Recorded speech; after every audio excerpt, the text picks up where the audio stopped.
Hello, hello, hello. My name is Lee Cara, and welcome to Intuitive Tarot for Transformation. Just a tiny bit about me. My name is Lee Cara, and I have been doing live shows with Unleash Your Light for for a decade now.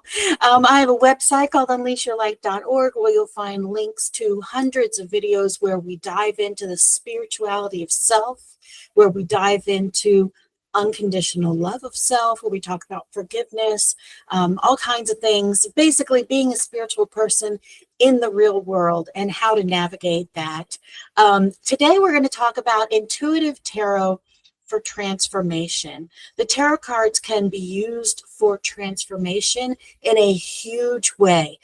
They are actually, while we use them to do fortunes or to give us some guidance on what's to come, they can be used for our own transformation. They can be used to do a really deep dive of self. And that's what we're going to be doing here today. So welcome. All right, let's see here now. Hold on.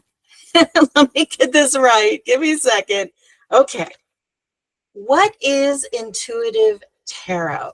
So some people will do tarot specifically by, this is what it says in the book, this card means. I tend to do something a little more from the gut. I have learned what the meanings are by the book, but I feel like tarot is an individual thing, just like speaking to your guides is an individual thing. We all get the message our own way. We all hear in a different way, see in a different way. Maybe we experience a different clair, and each one of us has a different interpretation of things, much like music. If you hear the song Hey Jude, one person's going to hear it one way, another person's going to hear it another way. So today what we're going to do is we're going to dig into your intuition. We're going to dig into what you believe the cards mean and how they speak to you so that you can use them for your own transformation as well as for guidance for yourself and others. So intuitive tarot, as explored in this course, is an expansion of your own connection with your intuition and an enhancement of your psychic gifts. Everybody's connected. It's just a matter of, are we willing to turn the faucet on and let that connection flow? It's done by creating an emotional connection individually with each card in the tarot deck, and then tying it to moments in our lives, tying it to our own emotion, and opening our perception to that divine message that's coming through the cards, so that every time that particular card comes up, every time the Fool card comes up, you will know, oh, this means XYZ. Go back over here. I'm sorry. What we're not going to do, I'm not going to tell you that you're doing it wrong. I'm not going to tell you that you're interpreting it wrong. Everybody has their own connection style, and this course is about finding yours, your style, not about doing it my way, but about finding what the cards say to you. This is about not telling you how to read the cards. That's your journey. I'm not going to teach you how to do layouts. Along the way, I might say specific things about, I do it this way, there's other people that do it that way, but I'm not teaching you how to do layout spreads. And we're not talking about the traditional meanings. We might mention it, but really that's for you to explore. You personally are the one who has the relationship with your card deck. So you'll be the one interpreting what it is that each card says to you. So what's the difference between tarot deck and oracle cards, and do I need both? I think it's a good idea to have both, me personally. When I do them, I don't tend to use oracle cards. I use runes. So I'll throw a couple runes and then have my cards tell me what the focus is of those runes, how they relate to each other, kind of like an overall thing. But for example, if we pull the Fool card, which traditionally the Fool talks about new beginnings, starting over, stepping into things without baggage. That's what it says to me. It is card 0. You can see right at the top there, it's card 0 in the major arcana, which are the main cards in a tarot deck. And then if I was going to pull a tarot card from that, so I have in front of me, Work Your Light, oracle cards, and those are by Rebecca Campbell. Sorry, there you go. And that's just one of the decks that I grabbed, not because I'm particularly connected to it, but when I pulled the card, it says, cracked open, it's happening for you and not to you. So if I pulled these two cards together, I would be saying this beginning that's happening, you need to do it with no baggage, but it's happening for you, not to you. So even if it seems difficult, it's for your benefit. So that's how you can use the two together. It kind of is like a focus or pulling in together. Whereas if I was to pull this one, trust the niggle, what is that feeling telling you? I would be saying, why do you feel the need to start over? Listen to your intuition. So it can just kind of send you in a good direction. So I do think it's a good idea to pick both and pick whatever you like. Pick what speaks to you. Let's jump into that. Here's the supplies that I think that you'll need to go through this very short course and to really start to make your intuitive connection with your tarot deck.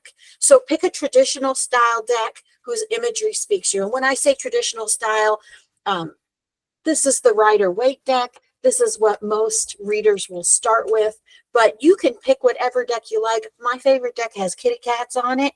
And when I say traditional style, I mean it has a major arcana, and then it has the suits. It has the wands, it has the pentacles, it has the cups, and it has the swords.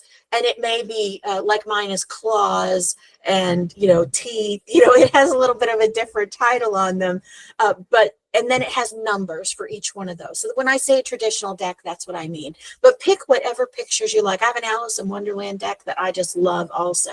Okay.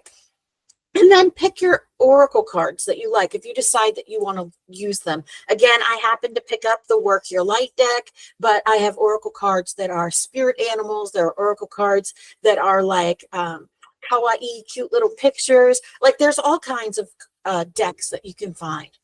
So we also want you to have a notebook. So if you are a writer, if you are a note taker, this can definitely help you out with that. Okay, back over here. Boop. Okay, the tarot is a journey through our own transformation. It encompasses many of the phases that we experience in our lives, and it offers guidance and hidden knowledge as you move through each card. So the major arcana of the tarot is specifically it's ordered to be the steps of spiritual transformation, the steps of self-transformation. And so you can literally go through each card and then the numbers that are connected to each one of the suits and kind of walk your way through what a spiritual awakening looks like, what the dark night of the soul looks like, what cards are about, hardships and what cards are about triumph, So I do want to warn you, this can be a very difficult process. As we go through this, you may have very strong feelings come up, and I hope they do. This process is meant to connect you with your own emotions. The best spiritual practices integrate you with your own emotions, not try to get you to not feel them, not try to be all love, light, and rainbows and, and unicorn poop all the time. Like, it is a space where you're integrating the difficult things that we go through with the divine energy of unconditional love and learning to navigate that, because every lesson we go through is for you. It's for your lesson. It's so that we can learn from them and expand our connection with divine and our understanding of unconditional love of ourselves and of others. It works best if you do address these emotions in the moment before you move on to the next card. And I found that if you don't address things in the moment, that the universe will start to bring you over and over and over again that exact same issue. And if you start reading for clients, your clients will have the issues that you have pushed aside or that you believe you've already gotten through, even though they're still giving you pain, even though they're still causing you things.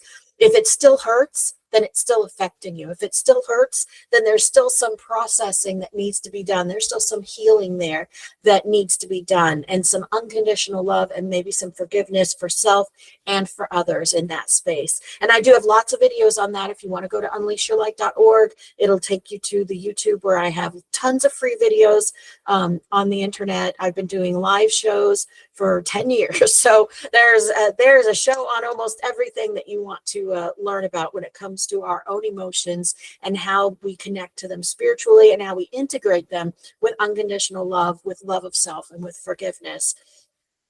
This work of digging into your emotions really opens you to the upgrades and connections that are needed to get clear, untainted messages for yourself and others. It is not to be taken casually. And what I have found is that many times, if a reader doesn't deal with something, everybody's problem is their problem. They will read into it their own issues into someone else's reading over and over and over again, because the universe is trying to get their attention. And when you're holding a hammer, everything looks like a nail. And so if you have an issue that is a hammer in your hand that you still haven't quite got through, or something that you haven't forgiven, or some, topic that really gets you going, every reading where that comes up, you're going to be banging it like a hammer when really it might need a screwdriver. So just know that this is very, it is not to be taken lightly. We cannot bypass our spiritual growth. We have to dig into all the pain and all the healing that is necessary. And sometimes that does take us to a dark place. So be prepared. As we jump into this, pay attention to any strong feelings or resistance that comes up. Know that the work that we're doing here is not judgment. I'm not judging you, and you shouldn't judge yourself. I don't even know you out there, okay? This is a space of greater understanding of self and divine connection. Use the observer position when needed. And for those of you who aren't familiar with the observer position, that's what I call that space where you can lift yourself out of the feelings for a moment and see it from a detached space. It allows us to see our life without the personal pain that we carry, clouding that perception of the events in our lives. And it does take practice to do that. It helps to practice it on things in the news, on things happening to your friends, things happening in movies that aren't happening to you. It helps to kind of lift yourself up out of that space where you're feeling the emotion and you're angry or you're jealous or you're mad, and to look at it from both people's shoes. Put yourself in both places. And I have lots of videos on this, again, on the unleashyourlight.org that will lead you down the rabbit hole of my YouTube channel. It has well over 200 videos on it. Okay, so we have 5 steps to the transformation, 5 steps. And we will do this for every single card. You need to do this with every single card, is follow these 5 steps. Do them on your own, at your own pace. Rewatch this part from this part forward over and over again. Or once you get them down, you'll be able to go ahead and do them in your spare time. And every once in a while, I may have an event. I may do some lives where we can do it together. If you have questions about stuff, you can always reach out to me. And if I get a lot of questions about the same thing, we'll go ahead and do something together, okay? Take as much time as you need to get through your whole deck. Listen to your heart. Listen to your intuition. Trust yourself and trust the process as you go through it. You are a powerful conduit to divine knowledge. All you have to do is remember and believe that you are. So let's go ahead and we will jump right into it. So with step 1, we're going to look up the traditional meaning of the card. Now you can look at the book. Let's see here now. My Rider-Waite deck is very old. So you can look at the book that came in your set. You can look it up on your phone. You can literally type in. So if I was going to go ahead and type in, we'll start with card 0 since we've had the Fool out, and we'll type in the Fool. And tarot card meaning pops right up. And then there's a lot of them. So there's an AI meaning that pops up right at the beginning. If you feel drawn to that, go ahead and go with that one. If you feel drawn to a different one, pull up a different one, okay? So when you're going to do that, let's move to the next step. Read the info out loud. This helps you to process it. You're hearing it in a different way. And I know it sounds weird. It's a very simple step. And this 1 through 3 is kind of happening all at once. So if I was going to read this, I would say the Fool represents new beginnings, having faith in the future, being inexperienced, not knowing what to expect, having beginner's luck, improvisation, and believing the universe. Now, if I scroll through here, let's see. Biddy Tarot is one that I like to use a lot. And so if I was to pull up Biddy Tarot, the first thing that she says is beginnings, innocence, spontaneity, a free spirit. It's the number of unlimited potential. It can be placed at the beginning or at the end. It's a young man standing on the cliff without a care in the world as he gazes at the horizon. So this one has a little bit of a different meaning. It talks about the white rose meaning purity. And it goes into the different pictures on the deck. Okay. As you're reading these descriptions out loud or to yourself, think about the times in your life that you experienced that. So think about a time in your life when you were having a new beginning, when things were happening to you, when things were shifting to you, and you felt like you were starting over from scratch. Think about the challenges that you went through. How did it feel? Do you still struggle with taking new beginnings or with leaving with your baggage behind?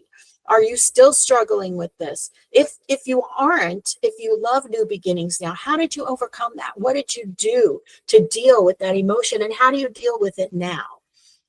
And each time that you go through a card, this is how you should be questioning yourself. Again, if you're a note taker, this will be great for journaling, okay? The next thing that we want to talk about is that these steps, while they sound simple, it's a very important baseline for steps 4 and 5. So you want to make sure that you're really exploring the emotions and the memories that you're going through, because this is how your intuition and how the divine is going to speak with you, is that it might remind you while you're doing somebody's reading, it might show you a picture of a time that you had a new beginning where things went in a particular way, right? So then you're going to say, oh, that has something to do with what this person is going through. As you get closer and closer to your own intuition and to the cards that you're using, you'll know how to differentiate whether that's just a memory or whether that's a message. Okay, you just have to start really listening to yourself and trusting what you see when you ask for those messages from divine. Okay, because we're going to take all of this information and you're going to use it to create that deep connection with your individual deck. Okay, so in the fourth one, we're going to look at the deck. We're going to look at the pictures on the deck. What do the pictures mean to you? When you see a white dog, what does that mean to you, right? Does it have a personal meaning? Did you own a white dog that was like your guardian? Or did you have a white dog that used to bite you? You know, like everything on the card has a meaning to you because you chose this deck from a place of intuition. So how do the emotions that came up in 1 through 3 connect to the pictures on the card, right? What does this white rose mean to you in the context of that new beginning that you had back, you know, when things went sideways, or, you know, the red feather in the cap, you know, or the sun shining down, or the water behind? What is it on this card that connects you with those emotions that happened to you before? And those things will become like an intuitive message that means something specific. Like if you're seeing the hobo's bag instead of and instead of that you're seeing like 6 suitcases, then you can say, you know, you're bringing a lot of baggage from your old life into your new, or you're bringing a lot of emotional baggage in. It's really about connecting this with you. And this is where you're going to pull it all together. The universe is always speaking to us, always. We just have to pick that voice out from the cacophony of sounds and noises and monkey mind that we have. I have a whole video on this. How do we hear that divine voice and pick it out of the cacophony? I liken it to an orchestra tuning up. And if you can pick out that piccolo is the divine voice. And step number 5 is, are you clear about this? Does this make sense to you? Does this card make sense to you? Is the meaning, connecting with you? And if it's not, maybe you want to grab another card. Maybe you need to, pull in another card here. Let's see. This one is the Priestess. How are you called to step up and lead? So maybe for you, when you see this card of the Fool, that it's really about taking leadership in your own life or taking ownership in your own life. So it really depends on your interpretation of these cards. That's why this is called intuitive tarot. And every time that we pick up a new card, so we have the Magician here, we're going to start from number 1. First, we're going to read from the book. Don't read from the book. I'm sorry, that's a movie reference. Read from the book about what the Magician means. We're going to look it up on our phone. Maybe you have a trusted source. Then we're going to kind of pull all of those together and start looking at the picture that's here. We're going to look at the roses that are growing with their thorns down below, and the infinity symbol over his head, or whatever is on the table. You're going to pull that together with the emotional space that the description of that Magician's card brought to you. And then we're going to find out, am I clear on what this Magician means? Maybe I need to draw an oracle card. Stop overthinking. You're already doing it. The Magician is about co-creating the universe with the universe, and stop overthinking. You're already co-creating. So it literally, for me, defined exactly how I see that card. And I only have like 6 or 7 oracle cards pulled from the deck. So my connection with my cards and my runes is very close, because I use it on the regular to clarify things going on in my life. And I've gone through this process on every one of these cards. So each one of them connects me to a space in my life.